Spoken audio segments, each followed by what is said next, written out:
क्योंकि हमने देखा 2019 का चुनाव, भले ही सरकार को लेके लोगों में एंटी इनकम्बेंसी थी, लेकिन कांग्रेस आपसी कलह जिसकी मैंने चर्चा शुरुआत में भी की, उसकी वजह से उस गुट के नेता की टिकटें उस बड़े नेता ने काट दी, दूसरे नेता की टिकटें उसने काट दी।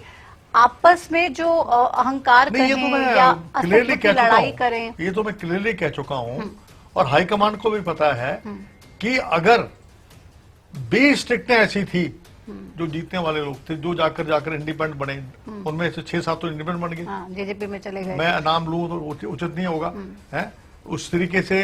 कुछ लोग बीजेपी में चले गए, कुछ लोग जो है दूसरी पार्टी में चले गए, जेजेपी में चले गए। तो अगर आप लोग जो है पार्टी के साथ देखो, वफादारी होनी चाहिए। आज कैप्टन अजय सिंह का जो कद है वो कांग्रेस की वजह से है।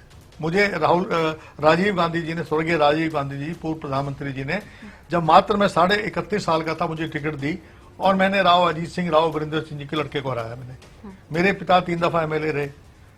मैंने जो है पार्टी में कभी भी मैंने ये नहीं सोचा कि पार्टी के साथ दगा करूं, और आज तक रिकॉर्ड है, मैंने कभी कांग्रेस के जो अधिकृत उम्मीदवार है उसको मैंने कभी अपोज नहीं किया। मैंने नहीं, दगा करने की तो बात नहीं है, लेकिन आप अपनी नाराजगी और अपनी बात खुलकर मुखर होके हमेशा कहते हैं। हमने देखा चाहे ट्वीट के जरिए, चाहे बयानों के जरिए, अक्सर कैप्टन अजय यादव खुलकर अपनी बात कहते हैं, तो उसका तो खामियाजा कहीं भुगतना नहीं पड़ा। 2014 में रामविलास शर्मा जी थे, उनने मुझे इनवाइट किया कि आप आइए, हमारी पार्टी से लड़िए। मैंने मना कर दिया। राव इंद्रजीत सिंह वहां चले गए।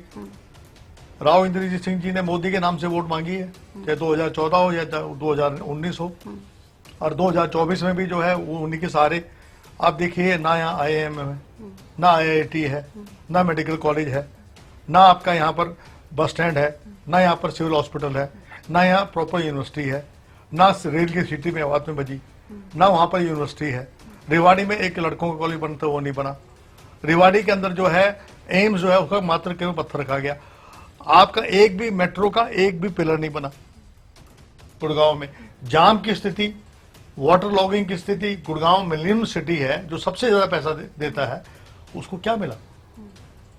तो देने के लिए आज ये राव इंद्रजीत सिंह के सामने कुछ था नहीं, लोगों को कोई उपलब्धि नहीं थी। आप ये कहें कि साहब मैंने एक्सप्रेस हाईवे बना दिया, आप ये कह दें कि साहब मैंने बॉम्बे हाईवे बना दिया, ये तो आप सड़क बेच रहे हैं पूंजीपतियों को।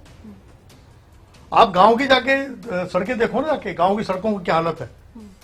आप गांव के अंदर विकास की बात नहीं, शिक्षा की बात नहीं, चिकित्सा की बात नहीं, आप केवल हिंदू मुसलमान की बात करना चाहते हैं। प्रधानमंत्री मोदी जी, मुझे बड़ा ताजुब है, जाति के जनगणना के बारे में कहते हैं कि कांग्रेस जो है जाति में बांटती है।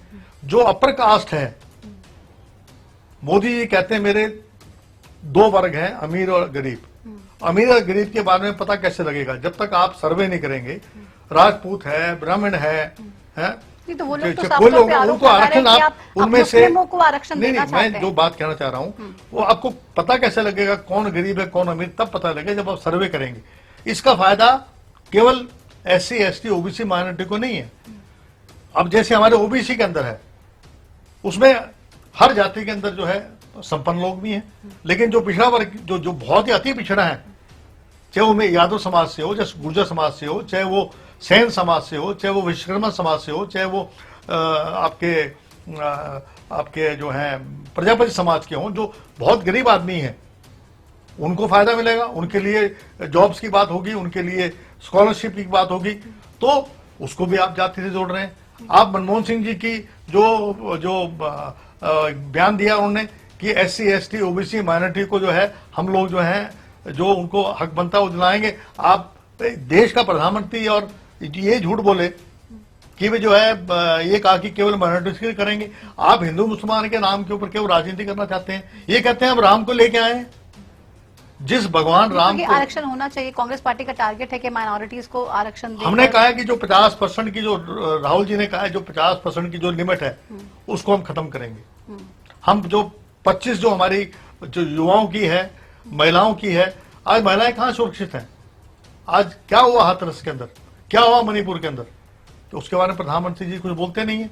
आज तक कभी गए नहीं है मणिपुर, वहां पर तो मेरा कहने का मकसद ये है कि आप विकास की बात नहीं करते हैं, आप केवल, अरे आप राम को लाने वाले होते कौन है? राम तो हमें राम लेने वाला है। राम सबका है, कण कण में बसता एक है, और राम ने कभी भी हिंसा की बात नहीं करी। तो ये राम के नाम के ऊपर जो कहते हैं कि